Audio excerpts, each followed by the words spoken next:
করতে গিয়ে আপনারা কি জীবন দিতে পারবেন? আপনারা কি গায়ের রক্ত দিতে পারবেন? এর জন্য তৈরি থাকুন। বাপের রেখে যাওয়া সম্পত্তি আপনারা নিজেরা সামলান, অন্যের সম্পত্তির দিকে নজর বাড়াবেন না। আল্লাহ চাইলে আজকের আমরা কলকাতার রানী রাসমণি রোডে আছি। আগামী দিনে সরকার যদি এই আইন যদি প্রত্যাহার না করে, আমরা দিল্লির ময়দানে গিয়ে আমরা এর প্রতিবাদ জানাবো। বিনিময়ে যদি রক্তের দরকার আছে, এই ওমরের উত্তরসূরিরা প্রতি মুহূর্তে রক্ত দিতে প্রস্তুত আছে। আমরা এই সমাবেশ থেকে স্পষ্ট ভাষায় বলছি, আপনি আমাদেরকে দুর্বল মনে করবেন না, আপনি আমাদেরকে ভীতু মনে করবেন না। আপনি দেশের একজন দায়িত্বশীল ব্যক্তি হিসাবে আপনার ক্ষমতাকে আপনি অপব্যবহার করবেন না। কারণ আপনার জেনে রাখা উচিত, আমরা সেই জাত বদরের প্রান্তে 1000 কাফেরের বিরুদ্ধে মাত্র 313 মুসলমান, তানারা আমার ভাই, তানারাই ওই বদরের ময়দানে 1000 কাফেরের বিরুদ্ধে লড়াই করে তানারা জয় ছিনিয়ে এনেছিলেন। আমরা সেই তাদের উত্তরসূরি। আপনাকে জেনে রাখা উচিত, বর্তমান সরকারকে বলছি, আপনি আমাদেরকে নিয়ে খেলা করবেন না, আপনি আমাদের সম্পত্তি নিয়ে ছিনিমিনি খেলবেন না। আপনি জেনে রাখবেন, চিরকাল ক্ষমতা আপনার হাতে থাকবে না। আমরা বিশ্বাস করি, রবকে বিশ্বাস করি, আল্লাহকে বিশ্বাস করি। আমার ওই রব, তিনি ফেরাউনকে জুতো পেটা করে, তিনি ফেরাউনকে লোহিত সাগরে ছুঁচোর মতন চুবিয়ে, আমার ওই আল্লাহ ফেরাউনকে পৃথিবীর জমিন থেকে বিদায় করে দিয়েছে। সরকারকে বলতে চাই, আমরা ওই আল্লাহকে বিশ্বাস করি যে আল্লাহ নমরুদকে জুতো পেটা করে পৃথিবীর জমিন থেকে বিদায় করে দিয়েছে।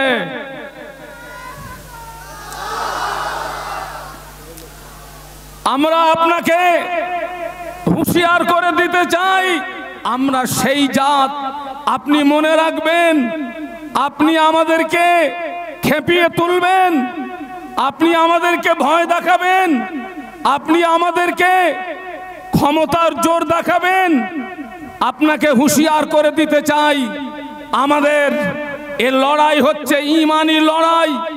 আল্লাহ রসুল বলেছেন, আমার সম্পত্তি যদি কেউ জবরদখল করে, ওই সম্পত্তিকে হেফাজত করতে গিয়ে যদি আমার জীবন চলে যায়, রসুল বলেছেন ওই মউতটা হবে শাহাদাতের মউত।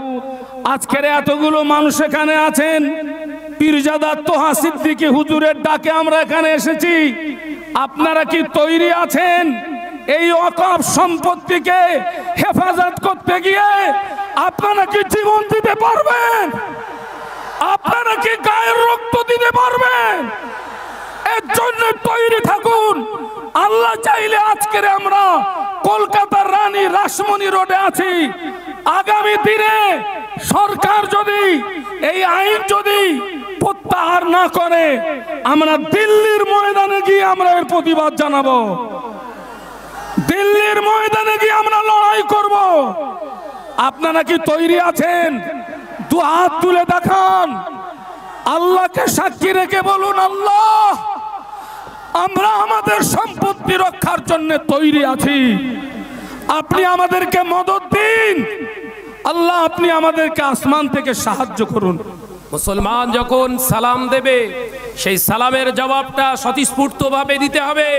যে সালামের গর্জনে, যে তাকবীরের গর্জনে কাফেরেরা ময়দান ছেড়ে পালিয়ে যাবে, এই জায়গা থেকে আজকে আমাদের বড় কষ্ট। একজন মুসলমান আর একজন মুসলমানকে সালাম দিতে পর্যন্ত ভুলে যায়। যে সমস্ত ভাইরা দাঁড়িয়ে রয়েছেন বসে যান। আজকে এই মহতী সমাবেশের সভাপতি আহ্বায়ক আমাদের সেরেতাজ আওলাদে মুসাদ্দুজ্জামান জনাব পীর সাহেব হুজুর কেবলা আগত দূর দূরান্ত থেকে আজকের এই মহতী সমাবেশে যারা এসেছেন সকলকে আমার আন্তরিক শুভেচ্ছা মোবারকবাদ জানাই। আমি যেটা আপনাদের কাছে বলতে চাই, স্মরণ করিয়ে দিতে চাই, সেটা হলো এটা ভারতবর্ষ। এই ভারতবর্ষের জমিনে প্রত্যেকের সমান অধিকার আছে তার নিজ নিজ প্রপার্টিকে হেফাজত করার। সেটা যদি পৃথিবীর কোনো ব্যক্তি, পৃথিবীর কোনো মানুষ সেটা যদি দখল করতে চায়, তাহলে আগামী দিন জানবেন আমরা দুর্বল হয়ে পড়েছি, এটা তার বহিঃপ্রকাশ।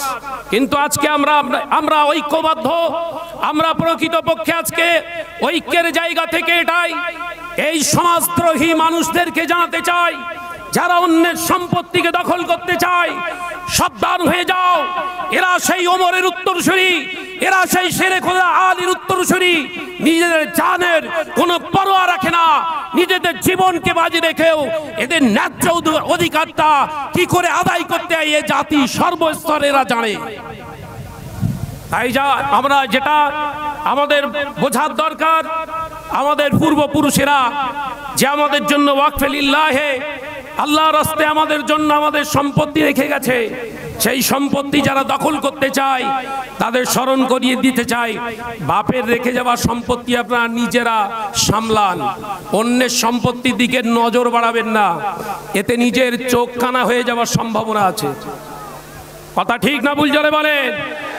অন্যের সম্পত্তির দিকে, প্রপার্টির দিকে যদি চোখ দেন, আগামী দিনে চোখে ঝাপসা দেখবেন, কিছু দেখতে পাবেন না। গদি থেকে ছুতো হয়ে ওই ছুতোর মিস্ত্রির কাজ আগামী দিন আপনার জন্য অপেক্ষা করছে। আমরা মুসলমান, কলেমা পড়ে মুসলমান হয়েছি, লা ইলাহা ইল্লাল্লাহু মুহাম্মাদুর রাসূলুল্লাহ সাল্লাল্লাহু আলাইহি ওয়াসাল্লাম। আমরা এই কলেমার উপরে শপথ নিয়েছি আমাদের জীবনের প্রতিটা মুহূর্ত সেই মহান স্রষ্টার জন্য প্রতি মুহূর্ত দিতে প্রস্তুত। কথা ঠিক না বলেন? কথা ঠিক কিনা বলেন? যারা বলেন এই কলেমার জন্য, এই মসজিদের জন্য, এই ঈদগাহর জন্য প্রত্যেকটা মুহূর্ত আমাদের প্রস্তুত থাকার দরকার আছে না নাই? প্রতিটা মুহূর্তে আমাদের দরকার আছে না নাই? আজকে আমাদের রাজ্য সরকার, রাজ্যের যারা কর্ণধর দায়িত্বপ্রাপ্ত এমএলএ এমপি যারা আছেন তাদের কাছেও আমাদের পক্ষ থেকে আবেদন, আপনারা মেম্বারে পার্লামেন্টে বসে আছেন, আমরা হয়তো ময়দানে আছি কিন্তু আপনারা পার্লামেন্টে আছেন, আপনারা বিধানসভায় আছেন। আপনারা যদি মনে করেন যে মুসলমানদের ন্যায্য অধিকার তাদের পাইয়ে দেওয়া দরকার, তাদের সম্পত্তি তাদের কাছে রাখা দরকার, তাহলে আমরা বাইরে আন্দোলন করছি, ভিতরের আন্দোলনটা আপনারা করে দেখা। কথা ঠিক না ভুল জোরে বলেন?